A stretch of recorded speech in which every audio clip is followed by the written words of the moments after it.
When done right, foreign horror is some of the best horror out there. Also, if you're new here, hi, I'm Drew. I'm obsessed with horror and love talking about it.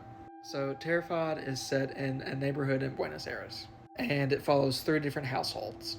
In the first household, we see Juan as he wakes up at 5 o'clock in the morning thinking that his neighbor's banging on the wall, only come to find out that when he goes into the bathroom, an invisible supernatural force is throwing his wife from wall to wall, killing her. And the second household, we follow Juan's neighbor, Walter. And Walter is being haunted by a supernatural creature that he can really only see on camera. And then in the third household, we follow Alicia, whose son, who recently got hit and killed by a bus, comes back to life. Maybe not back to life, but definitely does return from the dead and is just like this sickly, bloated looking zombie child just sitting at the kitchen table. And then subsequently, we follow the investigators who are just trying to figure out what is going on.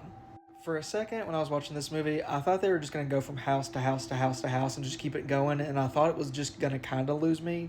But when it kind of stopped at 3, I thought that was the perfect number. And while I like a good bloody movie, this movie is not overly bloody or gory. It does have its moments, but I think that it does build its tension very well without having to be overly bloody.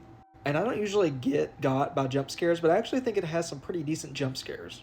I think its only slight downfall is the CGI on the creatures are a little goofy at times, but other than that, this movie is pretty good.